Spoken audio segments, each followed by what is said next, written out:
اچھا، سب سے پہلے یہ بتائیں کہ آپ کی ام حبیبہ جو آپ کی بیٹی ہے اس وقت شیلٹر ہوم میں ہے، آپ کی ملاقات ہوئی تھی، یہ جی دوسری ملاقات تھی میرے خیال جی میں، جی جی جی تو یہ بتائیں کہ ان کا رویہ اب کیسا رہا اور ان کی جو جسمانی یا صحت کی حالت کیسی تھی، اور انہوں نے آپ کو کیا کیا پیغام دیے، کیا باتیں کی؟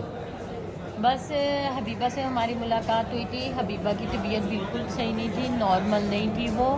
اور اس کے ہاتھوں پہ مطلب نشان تھے کٹنگ کے، کٹ کیا ہوا تھا پورا، کٹنگ کے نشان تھے. نارمل نہیں تھی وہ، بہت بیمار لگ رہی تھی اور پورا منہ اس کا سوجا ہوا تھا اور ایسے لگ رہا ہے جیسے نشے کی حالت میں. اچھا ہاں اس طرح لگ رہا وہ نارمل نہیں ہے.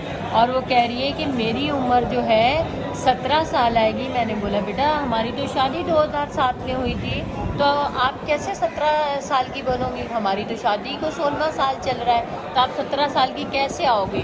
تو کہنے لگی مما نہیں مجھے پتہ ہے میں 17 سال کی آؤں گی اور میں یہاں سے نکلوں گی. نکلنے کے بعد میں پاپا کی طرف کے بیان دوں گی، میں پاپا کے ساتھ جاؤں گی اور اس کے بعد جو ہے میں آپ پاپا سے صلح کریں گی. اس کے بعد میں ملزم عبداللہ کے ساتھ رہوں گی اور آپ لوگوں کے ساتھ ہی رہوں گی. اور نہ ان کی والدہ صحیح عورت ہے، نہ ان کی دونوں بہنیں صحیح عورتیں ہیں، اور ان کی والدہ مجھے مارنے آتی تھی. ان لوگوں کے ساتھ میں نے نہیں رہنا، وہ بہت خراب عورتیں. اچھا، یہ بھی کہہ رہی ہے کہ وہ خراب عورتیں ہیں، اس کے باوجود بھی یہ بھی بیان دیتی ہے کہ مجھے جو ہے اپنے جو ملزم شوہر ہے ان کے ساتھ جانا ہے. تو آپ کے ان کے بیان میں تضاد نظر نہیں آ رہا کہ ایک طرف بیان دیتی ہے کہ ان کے جو عورتیں تھیں ان کے گھر پہ، ملزم عبداللہ کے گھر پہ دیکھیں عورتیں؟ مجھے وہ ان کے بہت خلاف ہے، لیکن لڑکے کے خلاف نہیں ہے. لیکن مجھے ایسے لگ رہا ہے حبیبہ پہ جادو کیا ہوا ہے، اچھا بہت خطرناک جادو کیا ہوا ہے. وہ نارمل نہیں ہے، وہ بہت زیادہ پریشر میں ہے، بہت زیادہ ڈری ہوئی ہے. کبھی کچھ بولتی ہے کبھی کچھ بولتی ہے. ہماری کچھ سمجھ میں نہیں آ رہا حبیبہ کو ہوا کیا ہے. اچھا، آپ نے کیا یہ محسوس کیا کہ کوئی نشہ وشہ بھی کھلا رہے ہوں گے؟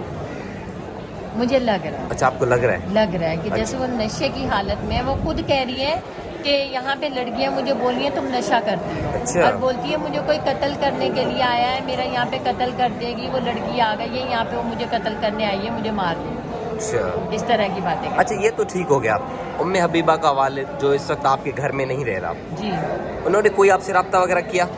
جی وہ مجھے وائس میسیج پہ بات کرتے ہیں، اور جو ہے نا انہوں نے وائس میسیج مجھے کیے تھے. کہہ رہے تھے میں آپ کے اتنے ٹکڑے کروں گا، اتنے ٹکڑے کروں گا، اپنے ٹکڑے ہی چنتے پھرو گی. اور مجھے بلیک میل کیا جا رہا ہے. ابھی عدالت میں سب کے سامنے بلیک میل کر رہے تھے، آپ لوگوں نے سنا تھا ساری بات الٹی. وکیل کو بھی بلیک میل کر رہے تھے، سب کو یہ بلیک میل کر رہے تھے. آپ لوگ دیکھ چکے ہیں یہ باتیں، بہت دھمکیاں دی جا رہی ہیں. اور وہ ملزم عبداللہ تو نظر نہیں آیا، کہیں چھپ کے بیٹھا ہوا تھا.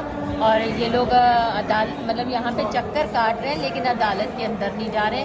اور ابھی وہ لوگ نہیں آئے، ٹائمنگ ختم ہو گئی، لگ رہا بھاگ گئے. اچھا، یہ بتائیں کہ ابھی تو آپ کی گھر کی حالت کیسی ہے؟ کمانے والا بھی کوئی نہیں، تو کیسے چلا رہے ہیں آپ گھر کو، اکیلے عورت؟